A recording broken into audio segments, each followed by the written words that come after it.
Madda demokrasi farma mirganama madda walqixxummaa kadira qabrummaa yaa Jawaar Mohammad faajii bilisummaa yaa Jawaar Mohammad faajii bilisummaa.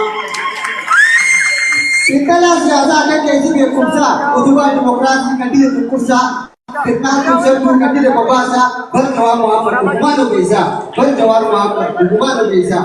Kitaabichaalee bitaalee dubbisee ganama galgala uummataas taqqasee karaarra wajjaa qoratee hubatee siyaasa ammayyaa sobduu injifatee siyaasa ammayyaa sobduu injifatee ijaari bitatee ishii kufaa jirtu wallaan lammii kee ishii booyaa jirtu jartuuf bakka kanneen ishii shira dartu taatee sun kubbisin shirri xaxuun dartu taatee sun kubbisin shirri xaxuun dartu. Diinni sibbaabatuu sabaa si lugamu biraafii mirgaanuu sirratti wal waamu. Tanggalaalee dhugaa lammii awwaalu isaa barkan kennee xinnoo si madaalu isaa barkan kennee xinnoo si madaalu hingaabbiin jawwee golgaabbiin si madu sirna gabroonfataa kan jirmaan awwaalu bakka beektu hundaa kan beekumsaan jaalu hingaabbiin joobiyyuu gaabbiin nun hin malu hingaabbiin joobiyyuu gaabbiin nun hin malu. Sababni hojjete dhugaa hojii boonsaa yoo bituu si baana jira uummannisaa namni akka Jawaar yoo bituun argamu dhugaa hin dho'isinaa dhugaa hin beekamu dhugaa hin dho'isinaa dhugaa hin beekamu. Inni kan barbaadu inni Oromtichaa dimokiraasii dhugaa hundeedhaan dhaabbachaa sabaa fi sablammii hundaa wal hammachaa adda addummaa keenya yaada wal gorfachaa kana kan barbaadu inni Oromtichaa kana kan barbaadu inni Oromtichaa harreen ba'aa diddee taate harreen didaa. Leenci jedhamnaan saree jaabti gaddaa bara dhufaa dabraa keenya carraan gaddaa harmeen ko yoo gosu garaan gargoos bada harmeen ko yoo gosu garaan gargoos bada nageenyi bitamu sirichaa loolaani tafakkeessuun malee saree jambuulani karaa nuti isanii kan dabaan deemani dhugaan osoo jirtuu sabaarkee qarani dhugaan osoo jirtuu sabaarkee qarani.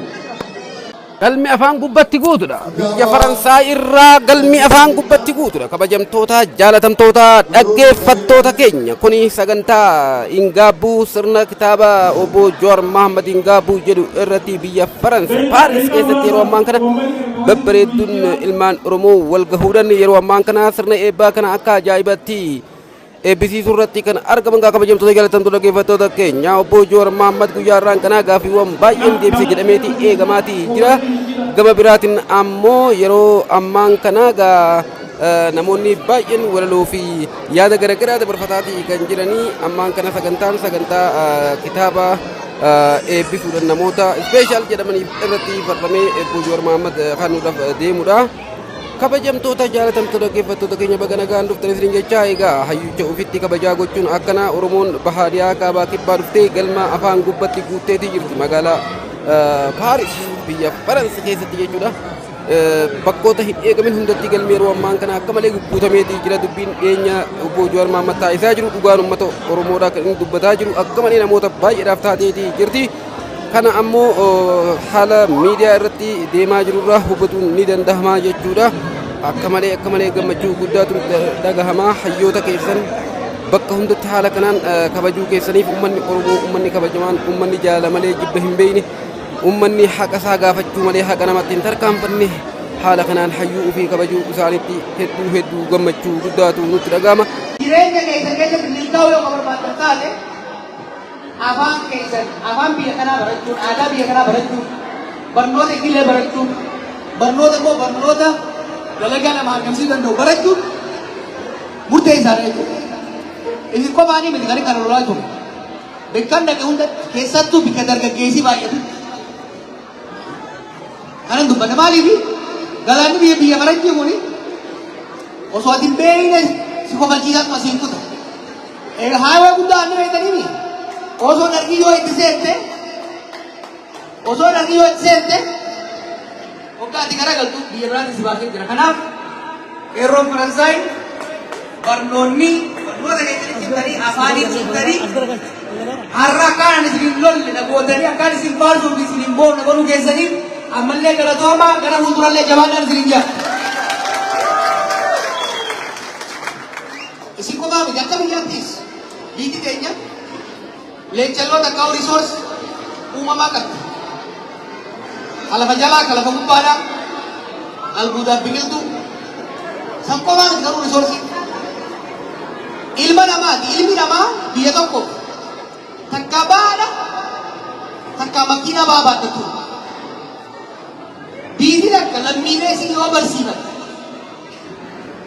Barnoota tiyoorii xiqqaa kan qofa osoo hin ta'in barnoota ogummaa gaarii yoo barsiifatte ilmaan siisuun biyya san keessatti misooma guddisan. Biyya san irraa yoo bayan dalagatanii leencalloo biyyatti ergan. Doolaara biyyattii har'a qabshooyita kana biyyaa fituu danda'a jechuudha. Yeroo hedduu kan wayii waan ijoolleen keenya fakkeenyaaf biyya saawutii keessa gara miliyoona tokkootti jira jiru.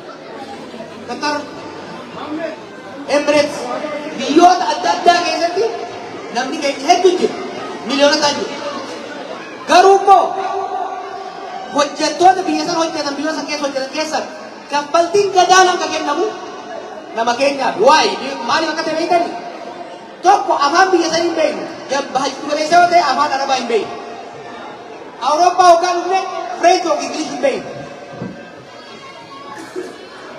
tokko afaan hin beeknu lammaffaa barnoonni nu barannus barnoota qabatamaa miti jechuudha ijoolleen ta'e biyyoota arabaatti wanti rakkatanii wanti miidhamanii ogummaa gaarii osoo barsiisin afaan biyya sanii osoo barsiisin waan dhaqaniif tajaajila gahaa warra isaan qaxaruuf hin kennuu hin dandeenye mirgaaf dantaa illee eegsisuu hin dandeenye. Ollaan ta'e biyya namarraa biyyi keenya kun yoo laaltan barnoonni isaanii keessattuu karaa ogummaatiin baay'ee cimaa. Isa qofa osoo hin ta'in afaan Ingilizii waan dubbataniif hedduu barbaadamoodha. Jarman kun amma kumaatama fudhachuudha walii galtee jirti jechuudha. Gufuu qofa miti ta'e kaffaltii lammii biyyaatiif hojjetan akkasuma walii galtee ture. Maaliif hin dandeenye? Akka mootummaan biyya saniitti hawaasnis ilmoo isaa of barsiisu waan gabaan addunyaa barbaadu ogummaa gama fayyaa fa'a ogummaa qabatamaa barsiisu lammaffaa ijoollee fi waan namni biyya alaa deemee hin dalagatiin jechuu dandeenya. Qabeenyi biyya sanii lolli daaraa godhee dhiisu gaammoo nagee adu nama kumaatamaan dargaggeessu kumaatamaan gara hojii seenu kana hojiitti bobbaasu qaxaruu hin danda'u. Kanaaf we must export human resources. Ilma namaa export godhuun hojjetaa export godhuun biyyoota alaatti erguun dirqama nu fayyadaaf. Garuu nama keenya biyya alaa dhaqee akka gabroomu osoo ta'in biyya alaa dhaqee mindaa gaariidhaan mirgi isaa kabajamee akka dalagatu gochuu danda'u. Maal jedhu darbee isin warri as jirtan kun Guftari amal lama sani bui dalam itu berkomprom. Apa yang jangan komprom? Apa yang jangan buat kau? Apa yang semua yang katanya apa dia berkali? Bangun rumah kayak sini berkali. Wajib profesional ada bu. Yogimu. Dan dalam mata kayak sini small business dari itu orang. Yo kali kata apa itu mata orang kita yo kata orang. Dia ini dia orang tiga. Oso lagi saya kerja selesai. Anak, wanita yang ada tu kapan? Akan ini zaman saya. Wanita yang ada tu kapan? Kerja frasa. Wanita yang ada tu kapan? Nama sendiri kita. Apa berarti kita? Belajar sendiri kita. Pula kaisa rawat tu. Bona sih rawat tu. Tentu arah sih rawat. Betul lah ni. Usma bisa sesuai kanan. Bon terima. Juga gila. Ammo malu ni क्या? Ogummaa fakkeenyaaf ogummaa sibiila keessa jiraatan ogummaa sirriitti barnoota dabalataa leenjii dabalataa fudhachuu har'a yoo yuuma shantam sa'aatii isin qabalan amaddu torbaatam dhibba galuudhaan carraaqqachuu elektirooniksii keessaas yoo jiraatan fayyaa keessaas yoo jiraatan har'a keessa sisan yoo taate gara riistan narsii hojjechuu riistan narsii yoo taate boksuma dabalachaa hojjechuu carraaqqachuu jabaachuu maaliif Orang pun jelasin biasa ni jelasin.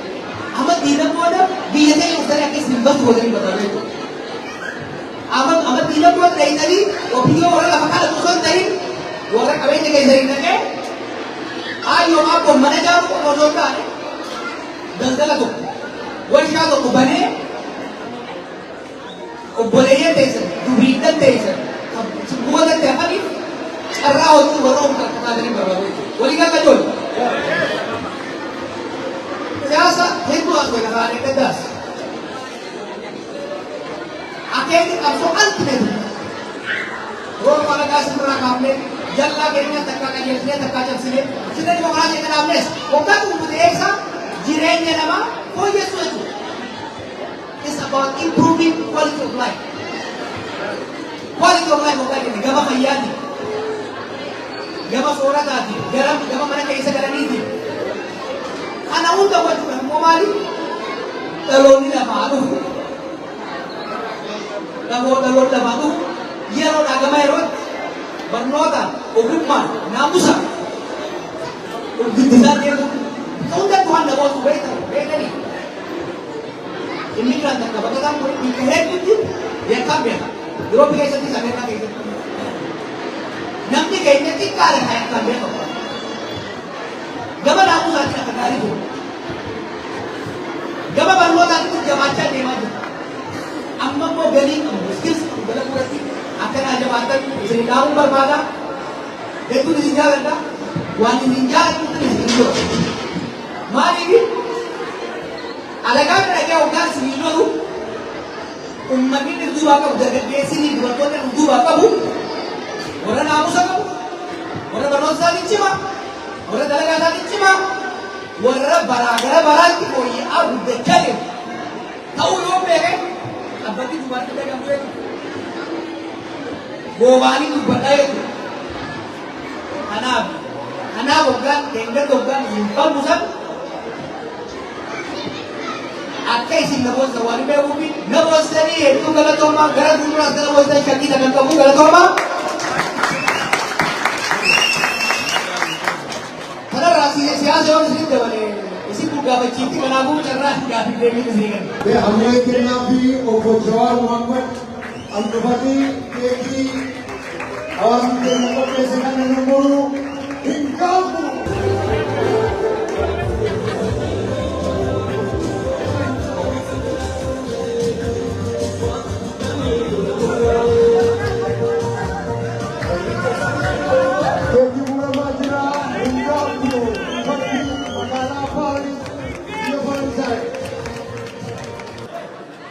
Hingam amanaa abbootaa irree isaatti baachuu umrii fi beekumsa saba isaatii laachuu miidiyaa hundeessee hundee dhugaa dhaquu sirni gabroonfataa daandii irraa maquu hingam absoon turte bakka riftee kaasuu tarsiimuu qindeessee qeerroo gadi baasuu addunyaa fuuldura oromummaa labsuu dhangaa dhugaa taasee diina ittiin cabsuu ergama fudhatee didee ceekuu dhugaa amatti cichee dura qarree deemuu kuraan kursaa bulee hanqisa riyaasuu eenyummaa isaa kaasee saba isaa oromiyaa galuun paaspoora deebisuu hin gaabu. Amaan biyya galee hawaasa kakaasuu qabaachuu isaatti onneen qabne naasuu ammas gadi bahee jijjiirera gooftaa akka galu mirgaan abdii qabna gooftaa. Nus hin gaabiru. Hogganaa godhachuu filannoo Jawaarii dandamannee ce'uu mudannoo gaarii egeree bareechuu kafallee irra aarsaa kan taane hammeessaa kan nu ta'u faarsaa argamuu keenyatti taanee michuu sabaa biyyaa lubbuu kennaa lafee itti cabaa diina daangaa dabree iddinee hammeessaa tarsiimoo bocamuun obsaa wal gaggeessaa hin gaabiru.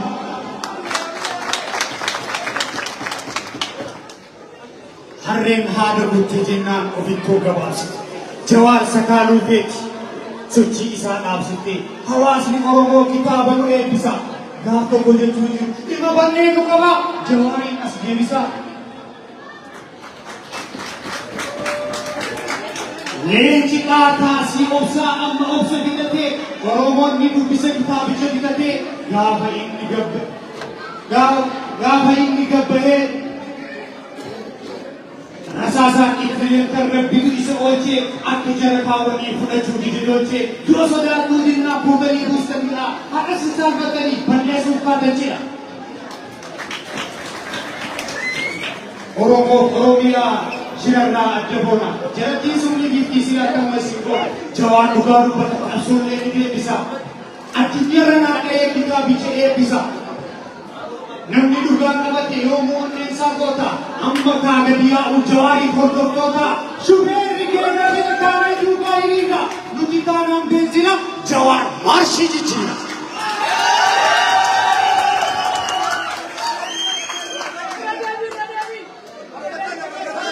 namni dhugaa qabate yoomuu onneensaa goota amma kaagadiyaa ujawaarii hordoftoota namni dhugaa qabate jawaar ati hayyuu dhaloota gube misaa'ila oromoo kan keessa wayyaanee gube ati abshaala barnoonni qabe addunyaa si hordofa dandeettii kee bare ati abbaan qeerroo finiinaa atis misintaa darbu oromoo morma ciniinaa ati misaa'ila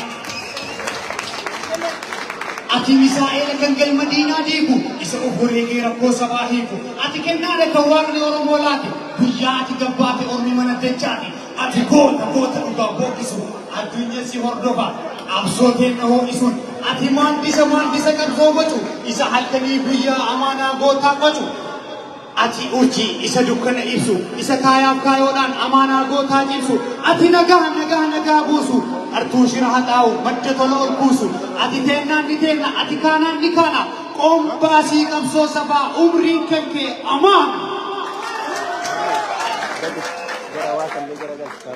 inni argaan kee teene argaan isaa hajaamu xiinxallaan akka keetii yoomuu naga hadhaamu tokkicha Afrikaa abbaa qeerroo qarree beekna jedhu malee kaayoo kee oromiin barre ijjannoo kee jabaata akka daandii baaburaa qajeelfamni kee nagee ayyicha sabni isaa guyyamu ayyicha yaadni isaa guyyamu hin beeknu kan biroo ati sagantee'eedha si ayyicha addunyaa hin bakka si qabsoo keekaa